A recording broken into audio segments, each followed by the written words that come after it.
let's talk about accountability here, right? The NBA releases their refs report, the last 2 minute reports, right? What a waste of friggin' time that is. Okay. What Brian, what use is it for them to say, yeah, you were right? We missed that call, and they do nothing about it. Refs aren't held accountable. They aren't fined. They're not suspended. They can't change the game. They can't change who won. What is the use? They don't seem to be learning anything. These refs don't seem to be improving. Look, being a ref, NBA, it's a hard job, right? Yeah. We know that.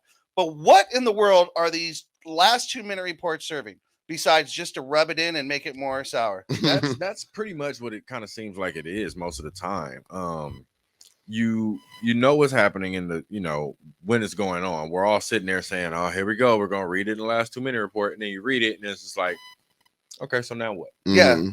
So it's like it's just bitter. There's no sweetness to it at all. Exactly. I think that's the most messed up part about it is it's like, okay, you're telling us all that the sky is blue. Like now, now. Well, we saw it last night. Why were you saying it was green last night? Exactly. So it's just like, it's at what point do you take the 2 minute report and make it a useful tool?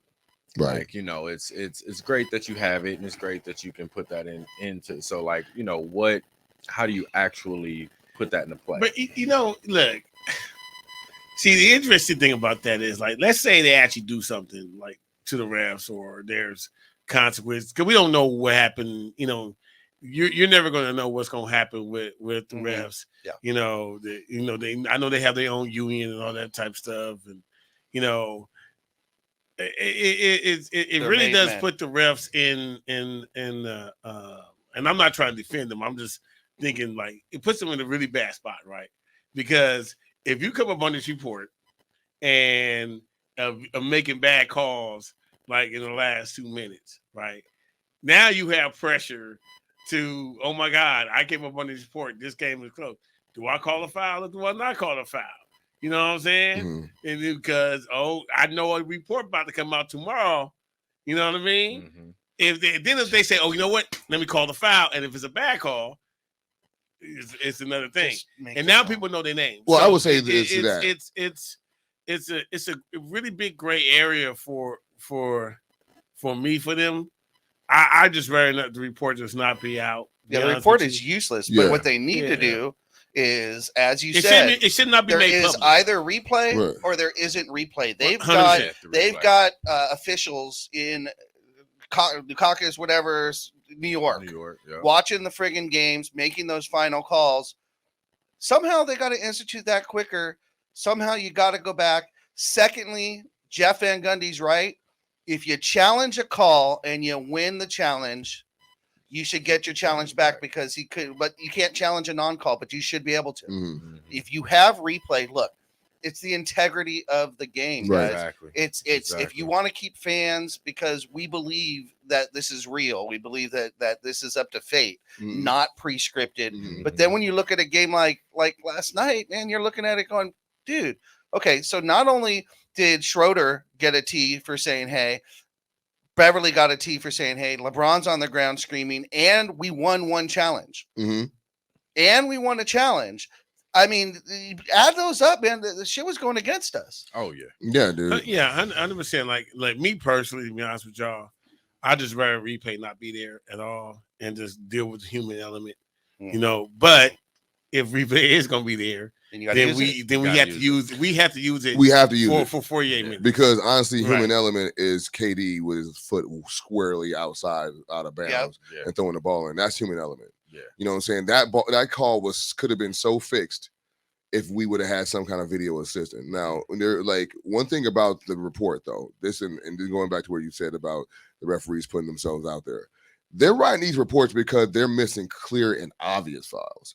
It's not like just the little ones or whatever. These are clear calls. Yeah, these are the clear and obvious ones. I agree with that. Which, by the way, is what you're getting paid for. In these situations, you need to be good enough. You made it to the NBA. Your level has to be at a professional level. So you have to make that call that is clear and obvious. If you can't make that call consistently, then I can't put you in games that really count.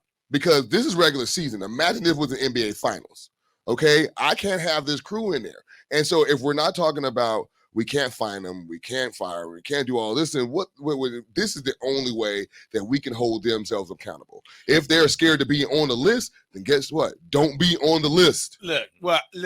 I agree with that. All I'm saying is that I don't think we should make it public. Right, I think definitely they need to review every game, last 2 minutes, and they need to give them a grade. Like y'all got an F, and then at the end of the season, when you sit around and say, "Do I want to renew this referee?" Nah, dog, you got like, you refereed 50 games and you got 30 Fs. Okay, well, cool. Then we want to send you back to the G League or demote you or whatever. Yeah, he needs some seasoning. Yeah, absolutely. You know what I mean? Like, I for making it public to admit something that we already know. Now you're, like I said, it's not doing anything. It's true, but because look, we saw it like, remember back in the day, who it was Violet and the other female referee that came in. Remember, they came in at the same time.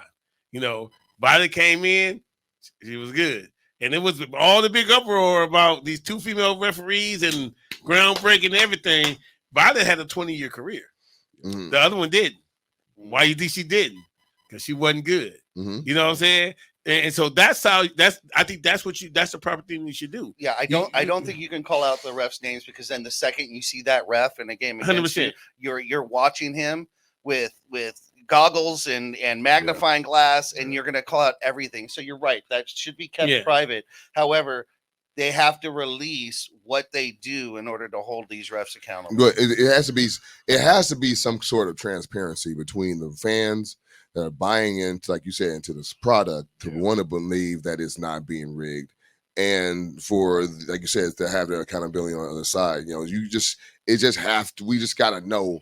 And going to your point before, how did we get that stat? That 36-2. The NBA ain't giving you that stat. Right. That's people on the outside looking at, okay, so and so and so and so and so. Okay, that's who he is. And when he calls these games, what I'm saying is people doing that work. So I'm saying we already got data. You know what I'm saying? It's already out there. So it doesn't really matter about that report, because we can know in situations in just 5 seconds or less or whatever, they could miss the call.